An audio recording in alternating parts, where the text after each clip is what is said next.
आप सभी का बहुत बहुत धन्यवाद। जोरदार तालियां बजाकर इनका स्वागत करें, अभिनंदन करें। भाई सुरेंद्र जी जलंधरा वकील साहब कोई हमारे लिए नए नहीं है। ये काफी वर्षों तक हमारे बीच में एक प्रशासक के रूप में, एक सरकारी वकील के रूप में, एक अधिकारी के रूप में नौकरी कर चुके हैं। हनुमानगढ़, रावतसर, पीलीबंगा, इन्होंने अपना पूरा सेवा काल इतनी ईमानदारी से, इतनी अपनेपन से, इतनी व्यवहारिकता से गुजारा कि पूरे एरिया के अंदर हम खुद एडवोकेट से, मैं पीलीबंगा बार का अध्यक्ष रहा हूं, कोई व्यक्ति ये नहीं कह सकता कि इन्होंने 1 रुपया लिया किसी से। जो आदमी इतनी ईमानदारी से अपनी पूरी नौकरी कर सकता है इस आधुनिक युग में, तो उसके मन में से ये पता चलता है कि उसमें मन में कितना सेवा भाव है। इनके मन में एक हनुमानगढ़ विधानसभा क्षेत्र के लिए एक जज्बा है काम करने के लिए। एक ये चाहते हैं कि मैं एक भ्रष्टाचार मुक्त हनुमानगढ़ में काम करूं, इन परिवारों के खिलाफ, और एक हनुमानगढ़ में विकास करूं। आप सभी का बहुत बहुत धन्यवाद, बहुत बहुत आभार।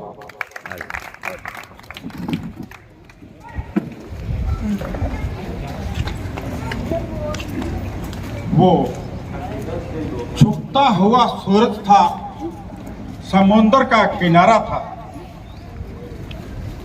और इन 3 नौजवानों की लाशें अंग्रेज शासक द्वारा जलाई जा रही थी। जब पता चला मेरे देश के ग्रामीणों को, तो अंग्रेज प्रशासन छोड़कर भागा। मैं बात कर रहा हूं शहीद आजम भगत सिंह जी और उनके साथियों की।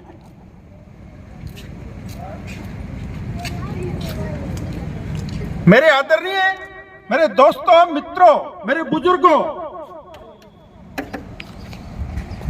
एक 28 साल, 27 साल और 32 साल की उम्र के अंदर हमारे शहीद आजम भगत सिंह जी ने फांसी इसलिए लगवाई कि लोगों को जगाना है। शायद मेरी फांसी लगेगी, बड़ी खबरें बनेगी और लोग जागेंगे और हमारा देश स्वतंत्र होगा।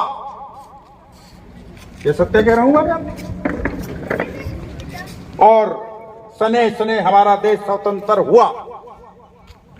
देश स्वतंत्र हुआ, उसका एक संविधान लिखा गया और विश्व का सबसे बड़ा लोकतांत्रिक देश हमारा भारत बना, जिसमें लोकतंत्र की परिभाषा सिर्फ 3 शब्दों में: सरकार जनता की, जनता के लिए, जनता के द्वारा।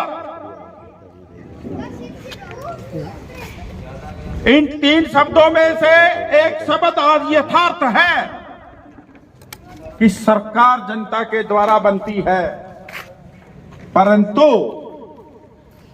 जनता की नहीं, जनता के लिए नहीं। जो चुने जाते हैं उनके लिए और उनको के लिए सरकार चल रही है। मैं आपका ध्यान दिलाना चाहूंगा एक छोटी सी बात के ऊपर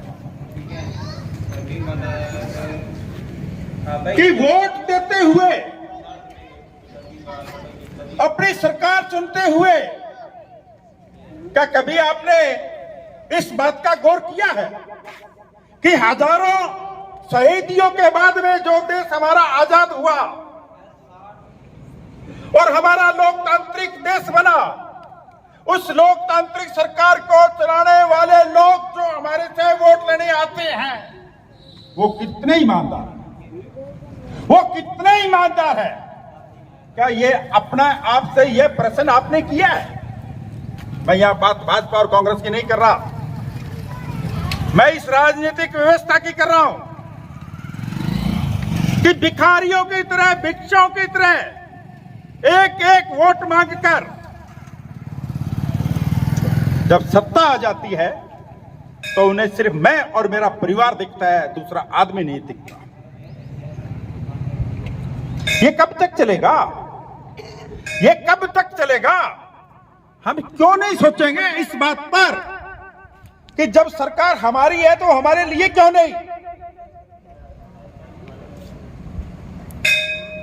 एक जिले को चलाने वाला, जिले का व्यवस्थापक कलेक्टर होता है, लॉ एंड ऑर्डर मेंटेन रखने वाला सुप्रीडेंट पुलिस एसपी होता है।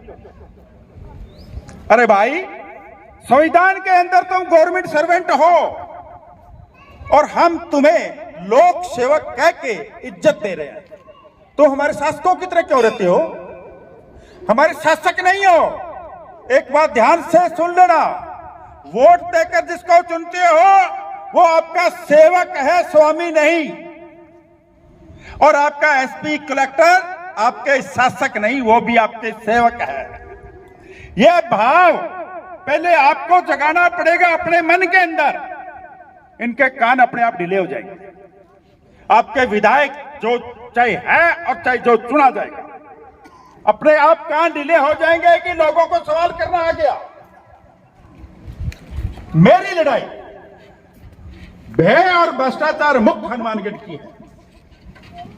मैंने देखा एक आदमी बहुत मुश्किल से अपना खेत का काम छोड़ के अपने छोटे से और वाजिब काम के लिए जाता है, उसके साथ न्याय नहीं होता, उसके साथ कोई मिलता नहीं है। आज साहब बैठे नहीं है। अरे भाई कौन से साहब पे लिखिए होता?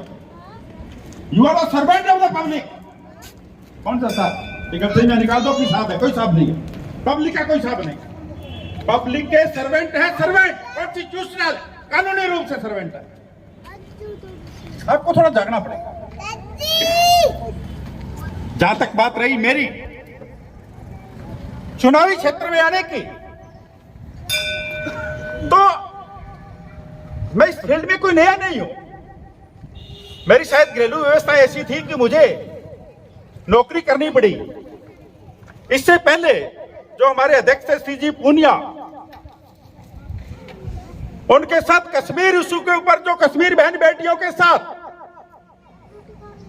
अत्याचार होता था, उसके विरोध में मैंने और सतीश जी ने जयपुर दूरदर्शन कब्जा किया उनकी आवाज बुलंद करने के लिए। और सेंट्रल जेल में मैं और सतीश जी पूनिया बहुत लंबे टाइम तक साथ रहे। मेरी लॉ का final exam central jail Jaipur से ही हुआ था। ये जो मौजूदा व्यवस्था, इसके खिलाफ करते करते करते मन में एक उबार जगा कि क्या हम सोए रहेंगे, क्या हम जागेंगे नहीं क्या? मेरा मकसद आज यहां आपके आना सिर्फ जगाना है। और जगाने का मतलब सिर्फ इतना कि प्रश्न करना सीखिए कि भाई जिस वोट से आपने सत्ता हासिल की, इस वोट का जनता को दिया जो अपना घर भरा। ये न्याय चाहिए हमें भाई, ये नहीं चलने वाला। एक विधायक को सन्यासी का रूप लेना चाहिए, एक विधायक को मोह और माया से दूर रहना चाहिए, एक विधायक को जातिगत दल नीति से बहुत दूर रहना चाहिए। वो जनता का प्रतिनिधि है, वो सभी का प्रतिनिधि है। जनता की पीड़ा उसकी पीड़ा होनी चाहिए। ये जनता के दिमाग में उसकी ताकत के हिलोरे देने आया हूं। ये आपकी ताकत है, आप अपनी ताकत को पहचानिए। आपकी ताकत से ही मुख्यमंत्री बनता है, आपकी ताकत से एमएलए बनता है, आपकी ताकत से मंत्री बनता है।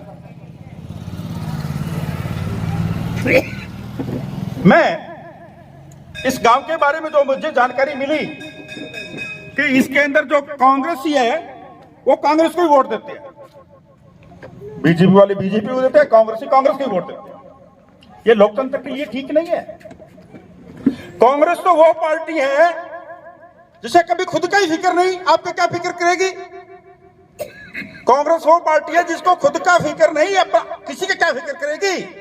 मैं आज से करीब 6 महीने पहले जिंदगी में एक ही बार कांग्रेस का प्रदेश कार्यालय पीसीसी ऑफिस गया। वहां बैठने में डर लगता है कि पता नहीं कब गिर जाए, पता नहीं कब गिर जाए। कांग्रेस का इतना लंबा शासन रहा, उन्होंने कभी अपना कांग्रेस पार्टी का घर बनाना नहीं सोचा, उन्होंने खुद का घर बनाना सोचा। और एक भारतीय जनता पार्टी है जो 100 साल की नीति लेकर 100 साल की नीति लेकर 100 साल की योजना लेकर कार्य कर रही है। आज आपके जयपुर के हनुमानगढ़ के अंदर कार्यालय देख लो, पूरे हिंदुस्तान में कांग्रेस ऐसा कार्यालय नहीं मिलेगा। जैसा हमारे यहाँ जिला हेडक्वार्टर पर कार्यालय है। मैं उन लोगों से जो ये कहते हैं कि हम तो कांग्रेसी हैं, ये लोकतंत्र के साथ मजाक मत बनाइए। आपके पास जो वोट लेने आए, जो प्रतिनिधि निभाए, उससे ईमानदारी का सर्टिफिकेट ले लीजिए। भैया हमें ईमानदारी का सर्टिफिकेट दे दे और वोट ले लें। अगर आपको ईमानदारी का सर्टिफिकेट नहीं दे, आपको तसल्ली नहीं कराए कि मैं ईमानदार हूं, उसको वोट देना ये देश के साथ अन्याय है जो आप करोगे। मैं कैंडिडेट की बात नहीं कर रहा, जो भी आए आप उसे कहो भैया ये बता दो आपको कि 5 साल ईमानदार रहे। अरे धर्म ईमान से कहो, ठाकुर जी के मंदिर के सामने कहो कि हम ईमानदार हैं। ईमानदार नहीं है तो वोट नहीं देना। ये मजाक बना रखा है क्या? भिक्षा लेके आपको विधायक बनता है। एक भिखारी आता है, वो 5 रुपए 10 रुपए रोटी लेके जाता है, हम उसको 5 रुपए 10 रुपए देते हैं। और अगर हमें लग जाता है कि अरे यार वो तो शाम को वहां पर हड्डियां चूस रहा था, तो क्या आपको भिक्षा दोगे? क्या दोगे? क्या नहीं दोगे? तो ये आपकी वोट की ताकत लेकर जो भ्रष्टाचारी रूपी, जो रिश्वत रूपी हड्डियां चूसती हैं, उनसे सावधान हो जाए, उनसे सावधान हो जाए। ईमानदारी का बीज आप बोओगे तो पौधा ईमानदार ही हो। अगर आप अपना वोट, हमारे सामने मंदिर है कि सबसे बड़ी ताकत, सबसे बड़ी पूंजी, सबसे बड़ी हैसियत उसका कर्म। आप अपने कर्मों पर ध्यान दीजिए। अपने आप वो दाता है, देने वाला, सब कुछ दे देगा। कर्म मत बिगाड़िए, कर्म मत बिगाड़िए, भय और भ्रष्टाचार मत फैलाइए। और आप सब लोग इसका मजबूत साक्षी बनिए कि हमारे यहाँ जब भी चुनाव होंगे, जो भी वोट लेने आएगा उससे ईमानदारी का सर्टिफिकेट मांगेंगे। भैया हमें और नहीं चाहिए, हमें ईमानदारी का सर्टिफिकेट चाहिए। और मैं मेरे बारे में एक और बात बता देता हूं, मेरे बुजुर्गों को एक बात बता देता हूं मैं मेरे बारे में, कि अगर सुरेंद्र जलंधरा को मौका मिलता है तो इसी एरिया के अंदर सभी समाजों के सुलझे हुए लोगों की एक टीम बनेगी। उस टीम के सामने सबसे पहले मैं कहूंगा कि मेरी ईमानदारी का सबूत लीजिए और अपनी खुद की ईमानदारी का सबूत दीजिए। यह नहीं होना चाहिए कि जो विधायक बन गया उसका पूरा परिवार ही विधायक बन गया। क्यों भाई? एक व्यक्ति बनता है और दूसरा बनता है उस व्यक्ति के साथ लगी हुई टीम जो दिन रात करके उसको विधायक बनाती है। राजनीति सेवा है, ऐसा ही बोला जाता है ना साहब? ऐसा ही बोला जाता है ना? तो जब राजनीति सेवा है तो इसको अर्थ की दुकान इसी तरह से क्यों चलाते हो भाई? राजनीति सेवा है तो अर्थ की दुकान तरह से क्यों? कि पहले मैं, फिर मेरा बेटा और फिर मेरा पोता। अर्थ की दुकान है क्या ये? अरे आप कांग्रेस की भी नेतागिरी करते हो, कांग्रेस की ही राजनीति करते हो, तो क्या आपको कांग्रेस का कार्यकर्ता नहीं मिला इस लायक जो आपसे बेहतर सेवा कर सके? ये कब तक दुनियादारी पूरी पार्टी चलाते रहो? मेरे कांग्रेसी भाइयों को कहना चाहता हूं, अपना जमीर जगाओ और कहो कि यह परिवारवाद नहीं चलेगा। हम भी कांग्रेसी हैं और आपसे बेहतर सेवा करना चाहते हैं, बेहतर सेवा करना जानते हैं। क्यों सो रहे? उन्हें जागना चाहिए। मैं मेरी बात लंबी नहीं करूंगा। पक्का सहारना में मैं पहली बार आया और पक्का सहारना की यह उपस्थिति मुझे भरपूर ऊर्जा दे रही, मुझे भरपूर ऊर्जा दे रही। और मैं आपको एक बात देके जाऊंगा, अगर मेरे को मौका मिला तो आप पूरे राजस्थान में गौरव करोगे कि विधायक का धर्म और कर्म क्या होता है। वो आप हनुमानगढ़ में देखोगे। पक्का बात हुआ। मैं फिर दोबारा मेरे संशोधित करूंगा, गांव पक्का सहारना नहीं, पक्का बातमा। और मैं पहले कह चुका हूं कि मैं पहली बार आया हूं और बार बार मैं आऊंगा तो मेरा नाम भी पक जाएगा और चेहरे भी पक जाएंगे। और हमें फिर मैं यहीं पर मेरी बात को विराम देता हूं और आपका तहे दिल धन्यवाद, आभार प्रकट करता हूं और आपसे आशीर्वाद का आकांक्षी रहूंगा। आप मुझे आशीर्वाद दीजिए, मुझे ऊर्जा दीजिए, मुझे ताकत दीजिए कि मैं ईमानदारी के राह पर निरंतर चलता रहूं। धन्यवाद।